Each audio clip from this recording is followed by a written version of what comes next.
The other thing I want to talk about is how working in a call center has affected me. And I've made two videos about this. I've made two videos about this, and I have been honest.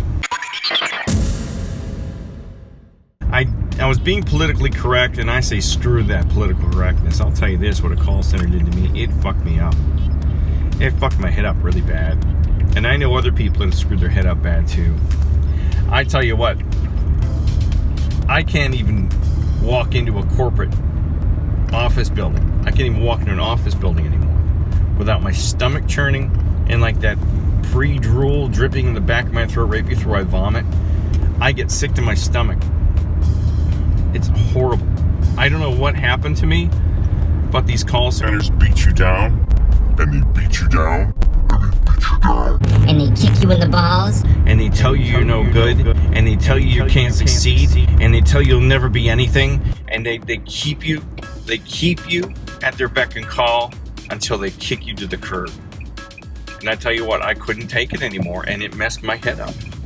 It's messed my head up. That's why I went back to work and try to go to work for myself, because these call centers will mess your head up. They messed my health up. I have sleeping problems now. I had nightmares. I swear to God, I've got PTSD from working these horrible places. These are fucking horrible places, and screw the censors here on YouTube. Take the video down. The truth is, these call centers are horrible. They're god awful. They're atrocious. And if any of you think for a minute that these call centers are fun, rock and roll atmospheres that pay cash daily, you're fucking crazier than the people hiring you. They are just cesspools of horror. And even right now, talking about it, my heart is like palpitating. You have no idea how bad these call centers have messed me up. I would be surprised if there's some type of government psyops thing, just to screw with people's heads, make them think they're getting a job when they're not really getting a job. They're just being tortured as slaves for $10 an hour. I just can't even begin to tell you how god awful these places are and how much they messed me up. And if I could find a way to sue one of them, I would. And that was Verizon. Verizon was horrible. I was racially discriminated against by a black supervisor.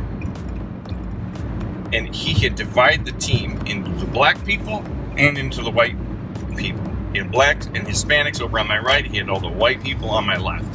And he's always writing us up. There's nothing I have that's good to say about these call centers. And I apologize. I pulled punches on these other two videos about working in call centers, but they're awful. Don't let your children work in them. Don't let your parents work in them. I mean, the only way I could work in one again is if I was about to be homeless and I had no other choice. And people say, well, why don't you go work at like 7-Eleven or go work at, a grocery store or something?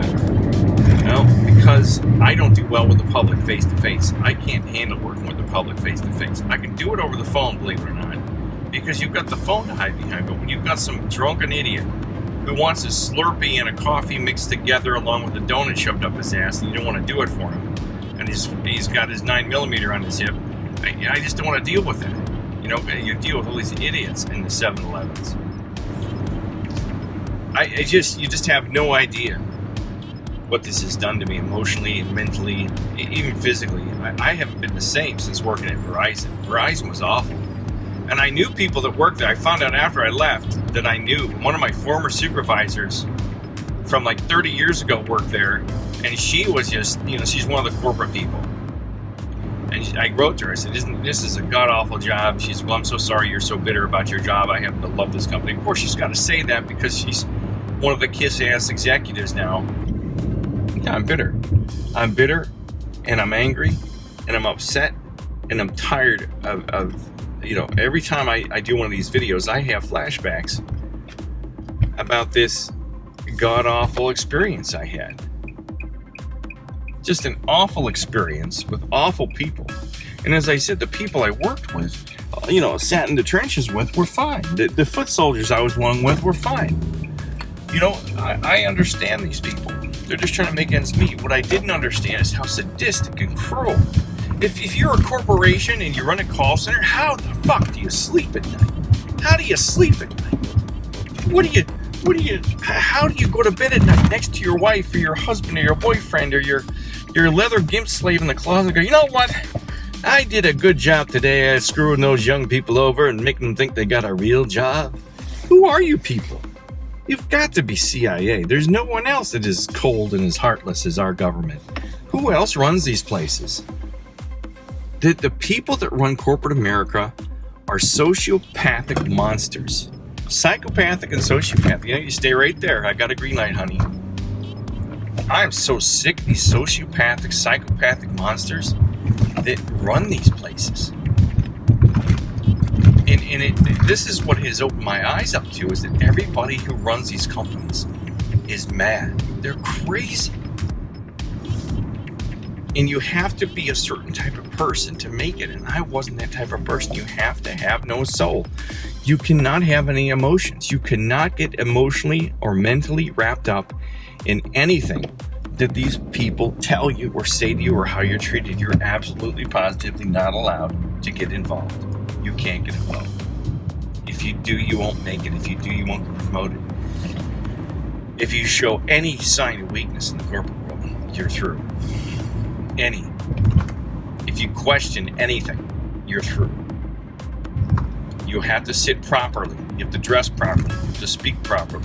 You cannot, if you have a mouthful of shit, if they shove a whole handful of shit down your throat and they make you hold it in your mouth, you can't say shit if you have a mouthful. You have to go, oh, I've got poo in my mouth. And even if you say that, that's wrong. You're not allowed to say shit. You can't swear. You can't question the company's ethics. You can't question the company's direction. You can't question the company's morals. Anything. You'll be out of a job, or they'll hold you back. They'll blackball you completely.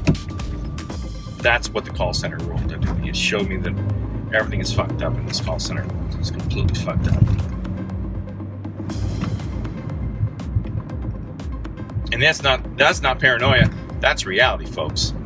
If you think for a moment that the company you work for gives a shit about you and your family and your salary, they'll kick you out the door just as soon as look at you if something goes wrong on the stock market. They will take you right out. They'll completely annihilate you and ruin you. And I've seen it happen to everybody I know. I've seen it happen to everybody.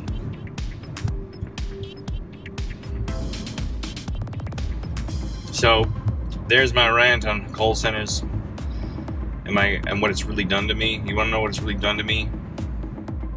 Yeah, come talk to me in person. It's crazy shit, man. You want to meet some messed up people. Don't talk to the foot soldiers in the call center. Meet the supervisors, the directors, the chief information officers, the people that oversee the call centers. You want to meet some real maniacal people or probably serial killers? Go meet the people that run these call centers that absolutely, positively don't care about anything but numbers. They don't care about you. They don't care about your health. They don't care about your family's health. All they care about are numbers and getting people on and off the phone as quick as they can. That's about it. And I have no sympathy for them. I have no empathy for them. These are twisted, fucked up people. And I think they look for twisted, fucked up people. They probably look for former CIA, FBI people. I wouldn't be surprised. I bet you am I right not that a lot of these people are former or current CIA agents. Because they probably got people, plants in there to monitor the traffic coming in and out. They got ringers and plants all over the country to monitor traffic, especially in the telecom companies. I'll bet you anything that the CIA has employees working in every major IT department in every major telecom company in the world, and they can tap into calls somehow internally without a warrant, just by having people inside who know how to do it without getting caught. I'll bet you any money. So they can monitor traffic from whoever to whoever all the time. They put stuff in there. They do it all internally. You know, the little nerdy guy in the IT department that pushes the cart around with all the computer parts on it, who looks like he just woke up after playing video games all night and reading comic books, he's probably CIA. I wouldn't be surprised. It's all fucking crazy. Because they want to. They're not listening to his, to Arabs and Middle Eastern types. They're listening. They're listening to me and you to see who wants to revolt against the country. That's what they're listening to. Who's gonna stand up against this mighty, wonderful government of ours? Who's looking out for our good deeds and kindness?